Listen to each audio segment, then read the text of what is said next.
Hello, everybody. It's with a great sense of joy that we begin this series, our third series in 5 minutes on the Gedolim, Baruch Hashem.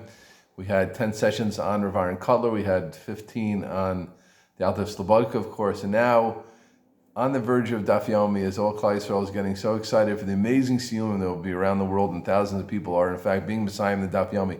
What better time in the Jewish year, in the Jewish cycle, in over 8 years, could we pick to discuss one of the great Gedolim of pre-war Europe? Rav Meir Shapiro was in fact the founder, the Miyaseh, the director, and the one who really pushed and brought Daf Yomi to the forefront of Klal Yisrael. And we're going to discuss a lot of things. We're going to talk about a little bit, obviously, sense of the person, what type of person he was. Was he Hasidic? Was he Lithuanian? Was he Sephardic?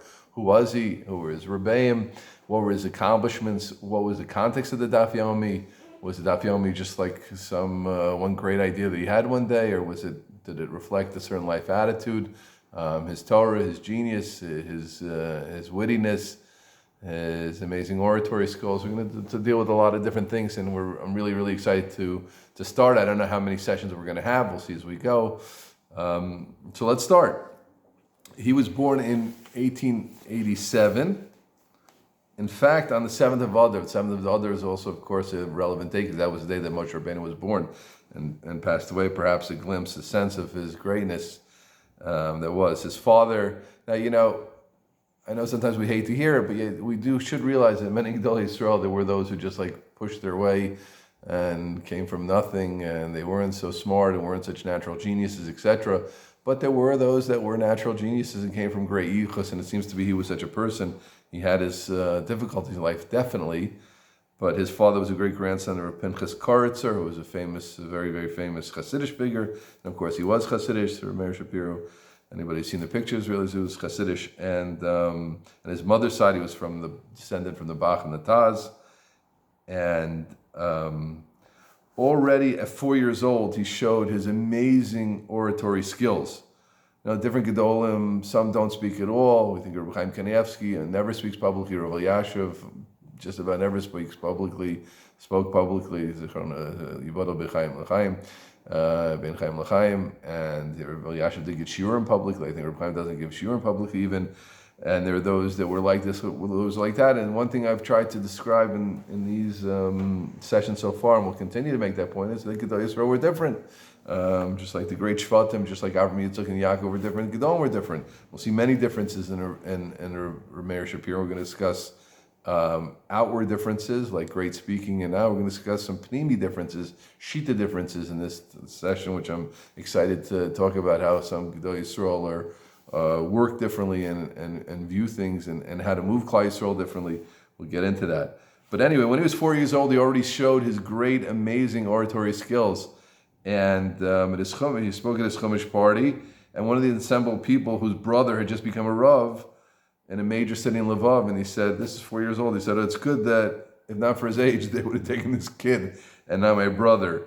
And he had a tremendous hasmada and genius. There's a very sweet story told of his hasmada, of how hard he worked. He was told by doctors, as happened to young Gedolim, sometimes they were learning too hard, and he couldn't learn with the sefer anymore. He had to slow down, so he was learning Baal Peh. And he used to take a chavrusa, and they would chazer through the town Baal Peh, verbally, without books. And they had a certain big machlokas. Was it Rava or was it Rabba? Which Amora said a certain thing, Rava or Rabba? And they were yelling, and they were taken over by this.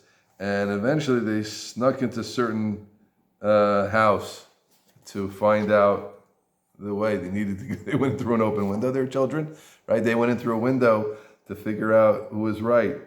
And they opened the Gemara and they saw they were both right, because the Gemara said Rava, but the Bach addended to Rabba. And neighbors thought they were Ganav that snuck into the house. They went in, they burst in, they see these two little Shana Yiddish Yingala with Gemaras in their hands. At 9 already, he knew the first chelik of Yoredea, Mila B'Mila. At 15, he was studying Kabbalah already with unquenchable thirst. etc. He got married at 19 to a daughter of a Chorkover Chassid. We'll mention Chorkov now for a moment because we'll mention it again. Chorkov was one of the greatest and the biggest of the Hasidus in pre-war Europe. It's such a tragedy when we think about it. You imagine Ger today, Vizhnitz, Satmar, the big Hasidus, Bells, of course. There were amazing, dynamic Hasidus that were snuffed out almost totally in the war. And Chorkov was one. Chorkov was a branch of Rizhin. The Rizhiner Rebbe, I believe, had 6 children, Sadigar and Hosyatan, and I think Baba was also, that might be a mistake, but maybe not Baba, but definitely Chorkov was one of the sons of the Rizhiner Rebbe, and he married a daughter. We'll see he had a lot to do with the Chorkov Rebbe himself. He was considered himself a chassid, at least at a certain point of the Chorkov Rebbe, Rav Meir Shapiro. But at 19, married the daughter of a great Gvir in Tarnopol. And an interesting thing happened, and we're going to end with this for today, that when he got to Chorkov, he started to see different sides of life that he hadn't seen. His father-in-law's house was what we call the Beis Vad L'Chachamim, a place of gathering, a place where many people came. And it says like this in the book, and by the way, for most of our sessions, not solely, we're even using this book, which anybody wants to go further, it's a great book to read, A Blaze in the Darkening Gloom. This is especially excellent as Gedol books go for a few reasons, but one of the main reasons because it was written by a close Talmud of his, and I think it was written in Yiddish or Hebrew and was translated, a Reb Balmo, Hashem Yikom Domo. He died in the Holocaust, but he was a close Talmud of Meir Shapiro. So often the books about Gedolim are written by people who didn't necessarily see the Gedolim or know them. This was written by someone. But let's finish with this point. So he said he was able to study a fair variety of human natures, to learn the difference between various types, everyone's superior qualities and everyone's defects. He began studying and learning human beings, how much truth, how much untruth he would find in a given individual. And he also developed an important social skill. He peppered his conversations with brilliant aphorisms, and flashes of wit that kept the visitors delighted and entertained.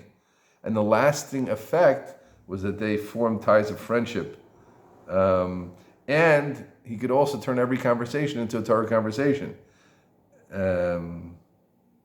While continuous Torah study is great. Now this is interesting that so we're not used to that, but some of these people were such brilliant geniuses, and so learning Kabbalah at 15 and knowing Yeridea, Chelik Aleph, Mila at 9. So they didn't all always connect to human beings.